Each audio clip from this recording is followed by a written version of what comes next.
We're out here taking a walk. We had a couple things to do out here. Hunting season is pretty much over. The gun season, the main season, big game, rifle, shotgun.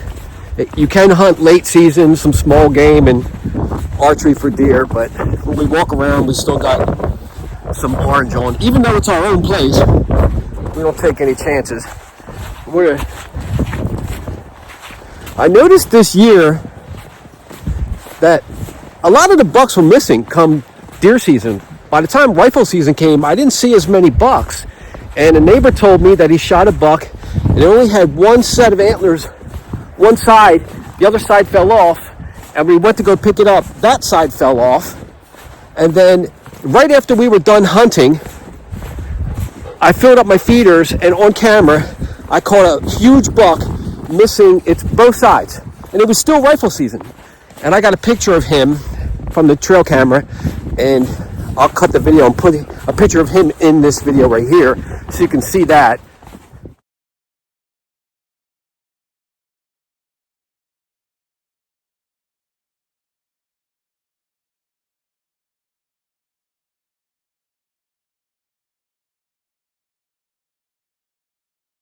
And then I watched some videos online, some guys hunting PA, and the same thing happened to them.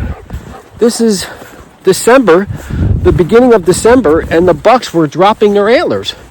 So we're taking a walk right now to do a couple chores with cameras, and I don't know, maybe we'll find some antlers already. We usually wait until February and March, but the cameras right now, I'm not seeing any antlers coming to the feeders already. And it's still December. Yeah. It's still December and there's no antlers coming to the feeders. It's all antlerless deer. So I think they all dropped their antlers. So we'll take a walk and see if we see anything obvious. We're not going to walk trails and push through sticker bushes and bedding area or nothing like that. But anything obvious, maybe we'll see something laying around. Lots of deer tracks going up our hill, around the corner to the fields. Look at this. There's deer tracks everywhere, which is kind of cool because you can see the way they walk this time of year. And the snow's melting. I think the next couple days, look at this.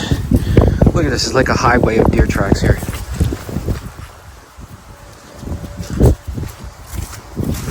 The next couple days it's supposed to be in the 40s, so it's going to be a muddy, swampy mess everywhere. But we love that, right? Yeah, we love washing the dogs 3 times a day, 4 times a day before they come in the house. All right, got one camera. So I move the cameras around different times of the year because animals' movements are always different. And they use different areas, which I'm learning. I'm learning all this now that we own a property like this. But they use different areas, different times of the year because of the weather and the food. So you can get pictures of deer in a certain area of your place. And then once the weather changes and all, they're not there no more. They move to different areas. Anything down there? I'm going to look over this hill here. Was that used to be a building right there? Yeah, that was an old pump house. Or yeah, see the concrete slabs? Yeah, it has a foundation around it. Yeah, those slabs are just like in our other building where the big motors were on top of them. Let's look in here in this little ravine. See, they like to hide or lay down under these pines. You know, we could just walk straight through here because we're going over there anyway.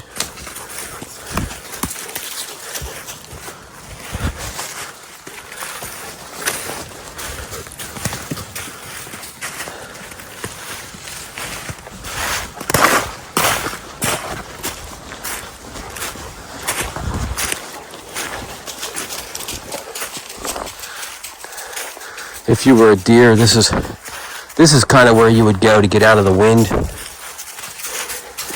And these are, yeah, I say that, yeah, that's true. I say that every year, and we never find antlers here. But like just right now, it's so much warmer and quieter down here in these are all hemlock. These are all hemlock trees. Hemlock's at the bottom of the mountains where it's wet and swampy, and eastern white pine at the top of the mountains and the sides.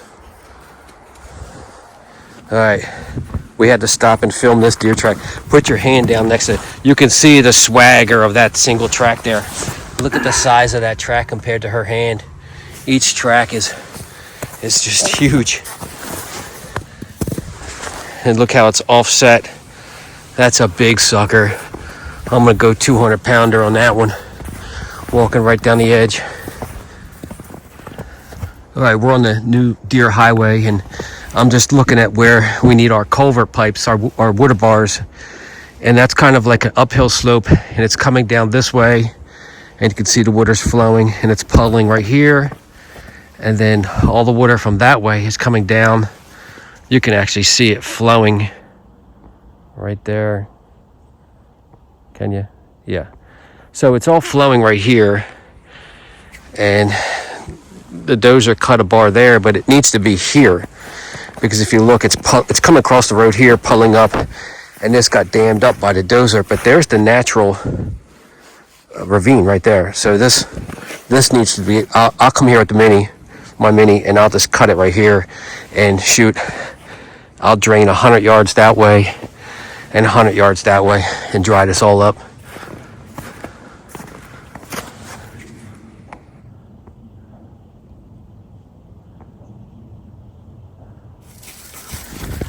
The dogs got me. They were walking and instantly stopped and turned and faced uphill and went right up here underneath this nice pine tree. There's no snow. They started sniffing around, and this is usually where the deer antlers are. And I said to myself, there's going to be a giant set just sitting right together right there. The dogs found it, and they made me come up here. They did it, and I don't see anything. They got me. But there was something here, I think. I don't know what it was. Could have been anything. They're smelling hard, so something was laying here. I'd be laying here too. It's a great spot.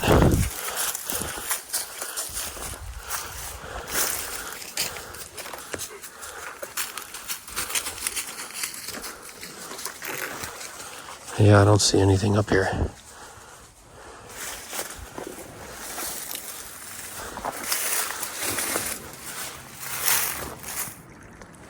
Here's one of the ditches I dug out with the mini excavator when I first got it. And look how overgrown it is already. But man, look at the water flow. It is nuts how much water is flowing in these ditches. I might have to, I got the smooth bucket now, so I think I'm gonna make this real pretty and put a culvert pipe there so we can cross with the machines. But yeah, this is going down to the main ditch and then running down. You can see it's all swamping out right there, so that all got to get dug out and cleaned out because it's spilling over into the field. But yeah, that's helping. What do you got there? Hickory nuts. This tree had tons of them. Yeah, so this is the mama shagbark hickory right here, and the whole ground is just loaded with hickory nuts. You can't take a step without crunching on these hickory nuts, and they're kind of busting open. Like you can see, like right there, they're kind of looks like they're opening on their own. As hard as shell they are, they actually split open. Oh. There's so many, and all this little patch here is all little sapling trees that I didn't mow that specifically because they were the baby shagbarks right there. And you can see this big branch broke off a couple years ago, and when I saw it I was like, oh, I gotta go up there, I gotta cut it, I gotta clean this all out. And I said, nope, that is a natural hinge cut, and the deer walk up and eat the branches all along here. And let me just show you right here. The tree fell down way back there, comes down, hits the ground, comes out, and is swooping up right here. And look at this. This tree is alive. We're 30 yards away from it, and the branches way out here are still alive. And out here, it produces hickory nuts way out here still. And I see the deer laying here from the house, so we're leaving it. All right, that's it for this video. We made a loop. We took a walk. I don't know, we've been walking for about an hour and a half around, and no antlers. We didn't see any antlers. There's so many deer tracks and all. They're here. We were just hoping to find those easy ones. But sometimes it works out that way. Sometimes you just walk and look down and there's an antler right there. But nothing yet. I got every one of my pockets, even in my backpack, is full of cameras. So I collected them all, and I'm gonna get them on the charger, get all the batteries recharged, and we'll do some moving around tomorrow.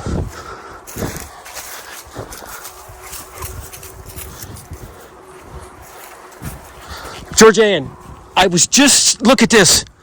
Look at that right there. I was just saying, holy cow. Wow. I was just saying that you just walk and find them like that. Oh my God. If we don't find this other guy, I'm going to be so mad. Pick that up nice and slow. Now that's mine. I found it. Wow. Whoever touches it, it's theirs. Wow. That is the 10 point. Hold him up like it'd be on his head. I don't know. I never get this right. You got it. That's it. You got it, man. Look at the mass of that thing. Hold up like when you're fishing, how you trick people if you're catching a big fish. Yeah, look at this side. This is going to be the thumbnail. No, wait. Let's get the field in the back because it'll be white snow. Maybe we can see the antler better. Right there is good.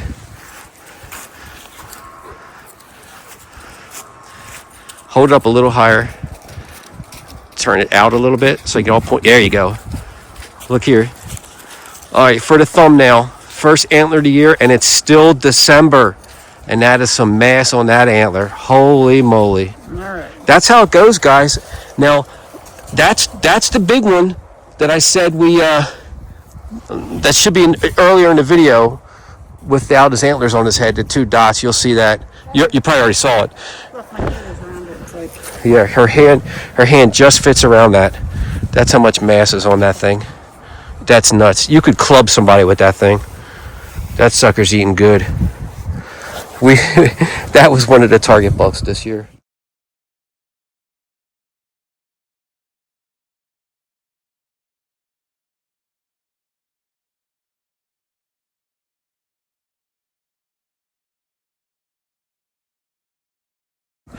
But he is a doe now. Hopefully these guys don't late season hunt and think they're shooting a huge doe, and that's what happens. You know, guys go out late archery and for antlerless, and they end up shooting what they think is a big doe, and it would be your 200-pound 10 point is what they end up killing.